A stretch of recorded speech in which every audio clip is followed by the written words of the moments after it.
全返，意思即係成間屋連同廚房、廁所完全翻新，當中涉及泥水、燈電、木工同埋油漆，係一個龐大嘅翻新工程。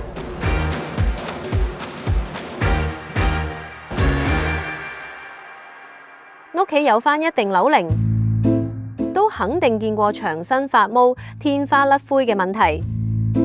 屋企又殘又舊，裝修唔止係修補呢一啲問題，而係將屋企變得更好。今次嘅任務係恒泰大廈3房嘅佈局，實用面積938尺，廚房、浴室係我今次主要嘅目標。除咗重塑浴室嘅空間，仲一改客飯廳嘅觀感。就咁睇呢個完成作品，你估唔估到呢個單位已經有62年樓齡呢？恒泰大廈喺1963年入伙，至今已經有超過62年歷史，屬於典型舊式住宅，樓高10層，每層有4個單位，實用面積介乎800到900幾尺，位於太子道西，步行8分鐘就到太子站，隔離就係 Moco 新世紀廣場，生活配套相當方便。舊樓唔只有損耗問題，通常仲有明線明後，望落相當礙眼。加上今次嘅客人一家5口，但係全屋得一個廁所，日日都要上演搶廁所嘅情節。不過面對咁多嘅問題，生活好難冇影響，所以全返嘅裝修就可以解決呢一樣嘢啦。唔夠廁所，可能你會覺得直接加一個就可以收工，但係就咁樣會佔用到其他空間。對設計師嚟講，空間規劃先可以更完善咁解決問題。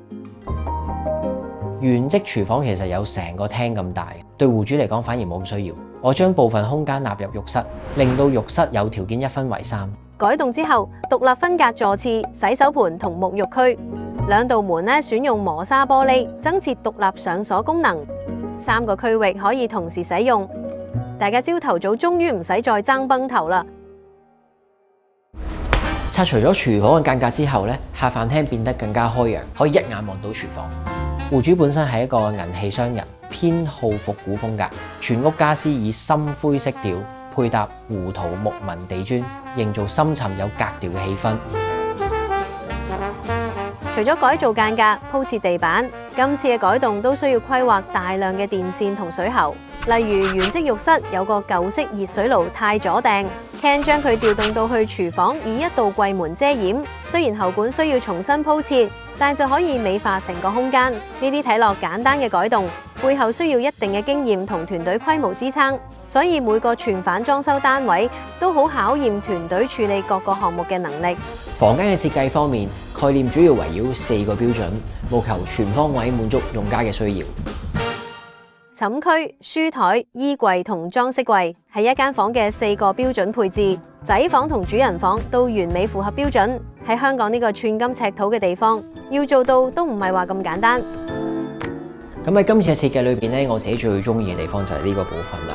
咁除咗間隔改動咗之後咧，可以滿足到戶主嘅生活需要之外啦，兩邊亦都做咗一啲 display 位，可以好靚咁樣擺放翻戶主嘅收藏品，而且用一個深灰色襯翻一啲金鋼嘅效果咧，令到呢一個感覺亦都更加型格。